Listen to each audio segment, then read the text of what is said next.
लोकसभा में विपक्षी नेता का कार्य। जिस लोकसभा में विपक्षी नेता का कार्य हम पढ़ने जा रहे हैं बच्चे, इसमें मुख्य तौर पर ध्यान देंगे। सबसे पहले जानेंगे कि नियम और कानून भारत में दो जगह बनता है, एक केंद्र में बनता है और दूसरा राज्य में। केंद्र में नियम और कानून बनाने के लिए जिस जगह पे वहाँ के सांसद माने जनप्रतिनिधि बैठते हैं उसे सदन कहते हैं। क्या कहेंगे हम? राज्य में भी समझो कि नियम कानून बनाने के लिए राज्य के प्रतिनिधि जिस जगह बैठते हैं उसे हम सदन कहते हैं। समझ में आ गया ना? जैसे बच्चे ज्ञान प्राप्त करने के लिए जिस जगह बैठते हैं उसे क्या कहते हैं हम लोग? क्लासरूम बोलते हैं। उसी प्रकार देश के जनप्रतिनिधि नेता एमपी ये केंद्र में माने दिल्ली में जिस जगह बैठेंगे उसे हम क्या कहेंगे? सदन कहते हैं। और सदन दो प्रकार का होता है, माने दो जगह नियम कानून बनता है। एक होता है उच्च सदन और एक होता है निम्न सदन। उच्च सदन को हम लोग बोलते हैं राज्यसभा। उच्च सदन को क्या बोलेंगे? और निम्न सदन को बोलते हैं लोकसभा। क्लियर है बॉज? किसी को दिक्कत नहीं ना हो रही है? उच्च सदन को बोलते हैं राज्यसभा और निम्न सदन को बोलते हैं लोकसभा। तो लोकसभा को निम्न सदन बोलने का मूल कारण क्या है मैंने तुम्हें बताया था। लोकसभा के जो सदस्य होते हैं उसे लोकसभा सदस्य, इंग्लिश में मेंबर ऑफ पार्लियामेंट, शॉर्टकट में उसे एमपी या उससे भी छोटे रूप में हम कहते हैं सांसद। आ रहा समझ में ना? मैंने समझ लो कि जो संसद भवन में चुन कर प्रतिनिधि जाते हैं और संसद भवन में ही सदन होते हैं, लोकसभा और राज्यसभा। तो संसद भवन में जाकर बैठने वाले प्रतिनिधियों को सांसद कहा जाता है। क्या बोलेंगे हम लोग? तो संसद व्यक्ति का नाम है, संसद एक जगह का नाम है। आ रहा समझ में ना? और सांसद व्यक्ति का नाम है। जैसे गोपालगंज से एक सांसद चुन कर गए हैं दिल्ली, बोलो कौन है वो? डॉक्टर आलोक कुमार सुमन। तो ये वहाँ गए हैं, तो वहाँ जाने के बाद से जिस जगह पे बैठते हैं उसे हम संसद भवन में बोलेंगे। और संसद भवन में दो सदन हैं, एक है लोकसभा और दूसरा है।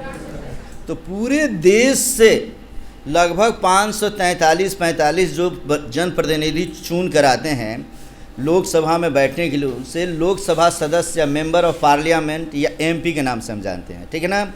जब चुनाव होता है तो चुनाव में समझो कि एक पक्ष होता है और दूसरा विपक्ष। चुनाव के पहले पता नहीं चलता है कि कौन पक्ष है और कौन विपक्ष है।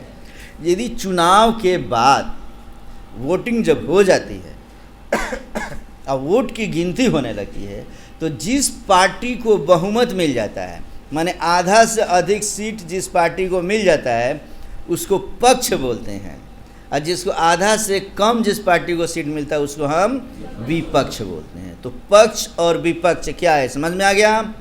माने समझो कि जब लोकसभा में बैठेंगे, जितने 543 सदस्य चुनकर जाएंगे तो आधा से अधिक सीट जिसको मिल गया है वो किस में बैठेगा? पक्ष में। और जो कम उससे वोट पाएंगे वो बैठेंगे विपक्ष में। तो एक सदन होता है बच्चे, जैसे तुम लोग बैठे हो उसी तरीके से सभी का। उसमें सबसे दाएं तरफ मान लो कि मंत्री गण बैठते हैं, उसके बाद समझो कि पक्ष बैठता है, बाएं तरफ विपक्ष बैठता है। इस तरीके से बैठक होती है।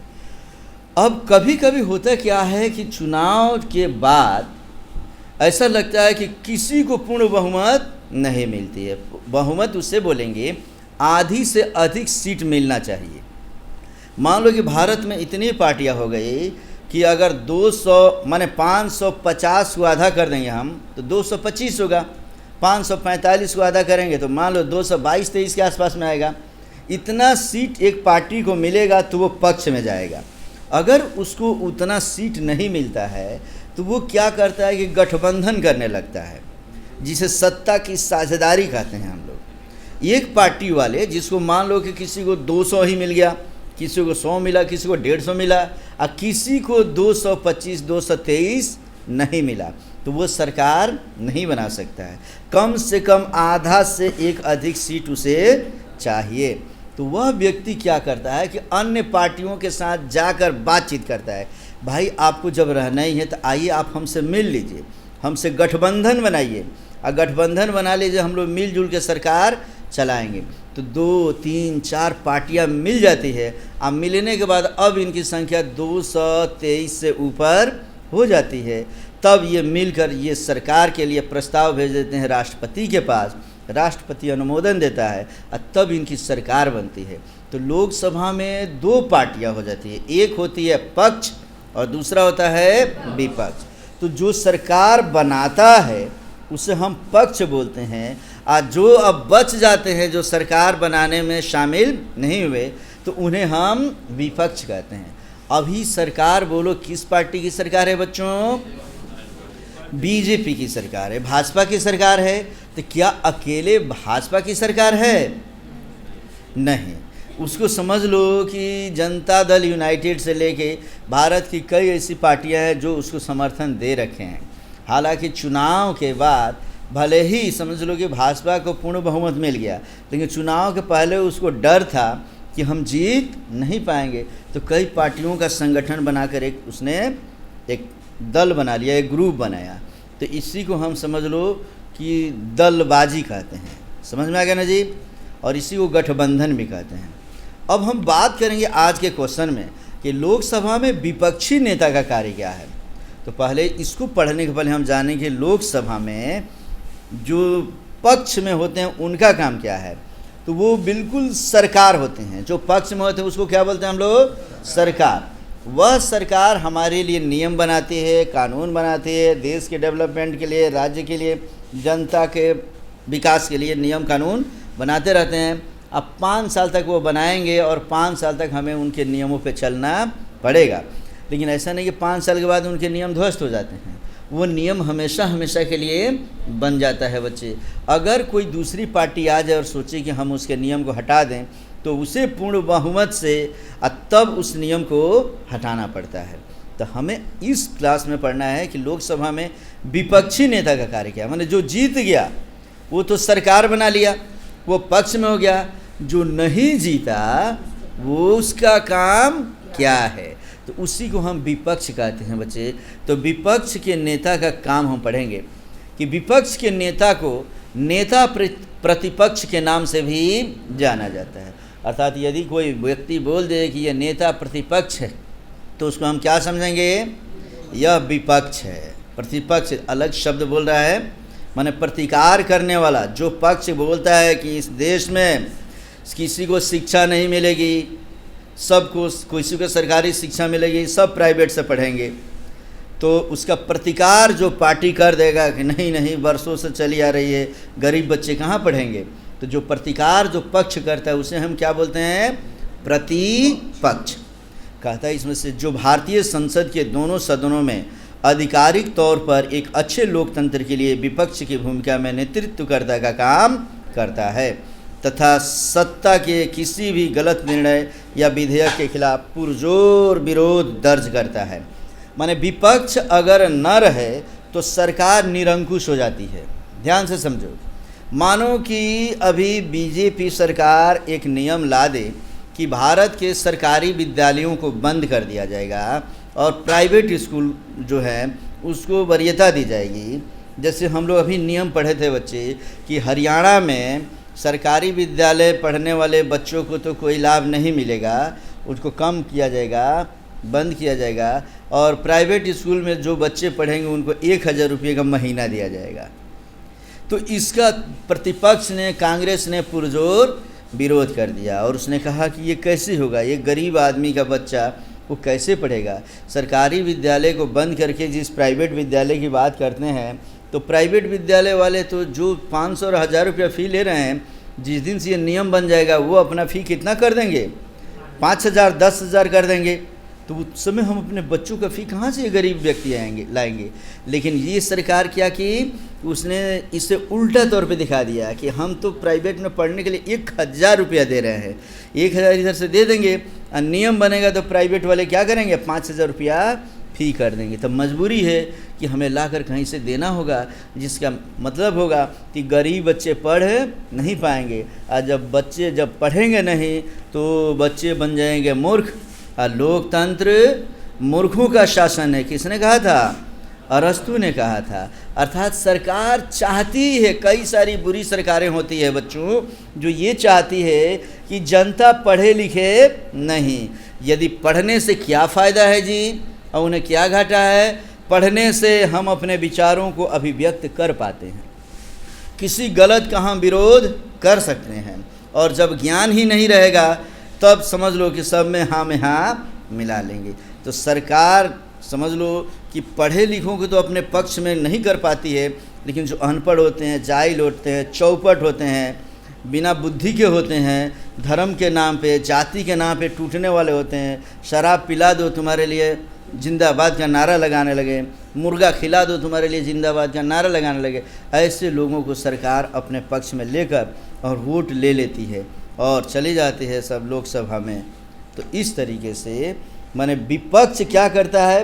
सरकार के किसी भी निर्णय को जो देश हित में न हो या आम जनता के हित में न हो, तो उस निर्णय का पुरजोर विरोध करती है कि नहीं, ये नहीं होना चाहिए। तो अगर विपक्ष मजबूत है बच्चों, तब समझ लो कि नियम कानून देश के लिए बढ़िया से बनेगा।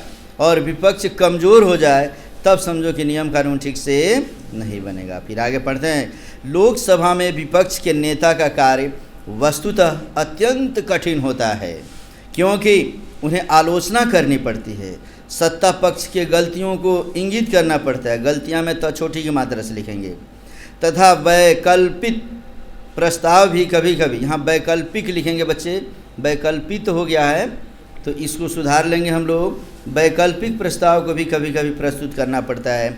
और इस प्रकार उन्हें संसद और देश के प्रति एक विशेष सामाजिक जिम्मेदारी निभानी होती है, जो एक लोकतांत्रिक देश के लिए बेहतर रूप से बेहद ज़रूरी होता है। फिर से समझो, लोकसभा में विपक्ष की जो भूमिका होती है बच्चे, अत्यंत कठिन होता है, क्योंकि सरकार जो भी नियम बनाती है विपक्ष उसका प्रतिकार तो करता ही है कि नहीं, ये नहीं होना चाहिए। तो सरकार तुरंत पूछ देती है कि तो ठीक है, आप ही बताइए ना कैसे होना चाहिए, क्या होना चाहिए।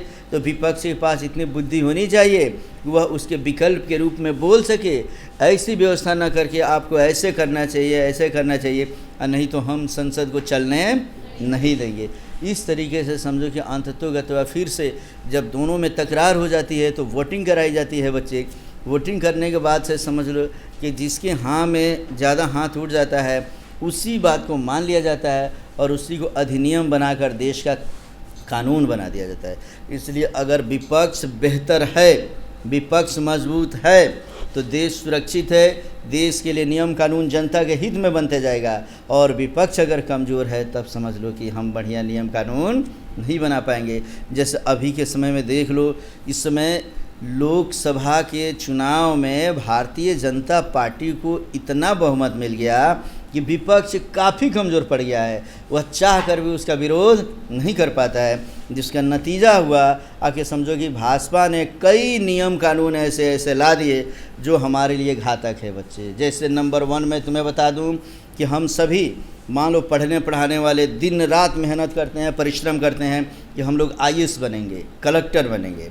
सोचो, तुम अपनी ज़िंदगी की सब सुख सुविधा त्याग देते हो बच्चे, मम्मी पापा भाई बहन, नाच ऑर्केस्ट्रा, भोजन पानी, ये सब भूल जाते हो, कुछ तुम्हें दिखाई नहीं देती है, दिन रात तुम मेहनत कर रहे हो कलेक्टर बनने के लिए।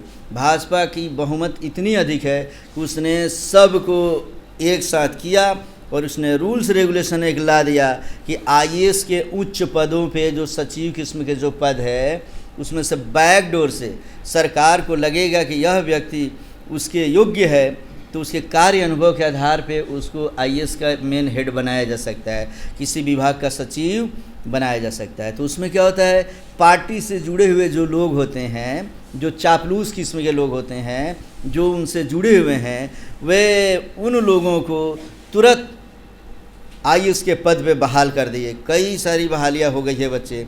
अब वो जिसको सरकार बहाल कर देगी बिना परीक्षा के, हम लोग दिन रात पढ़ रहे हैं और वो बिना पढ़े भले वो भ्रष्टाचार क्यों ना करता हो, उसको अगर बना दिया गया तो वो व्यक्ति जो मान लो कलेक्टर बनता है, जो व्यक्ति सचिव बन जाता है, तो वो सरकार की गुलामी करेगा कि नहीं, करने लगेगा। उसे तो लगेगा कि बताओ बाप रे, हम पढ़ कर कभी नहीं होते, लेकिन धन्य है हमारे ये प्रधानमंत्री जी, धन्य है मंत्री जी, इन्होंने मुझे बना दिया। अब बोलेंगे देखो जी चुनाव है, कैसे गोपालगंज जीता जाए, सीधे बोला जाइए ना, टेंशन मत लीजिए, हम देख लेते हैं इसको।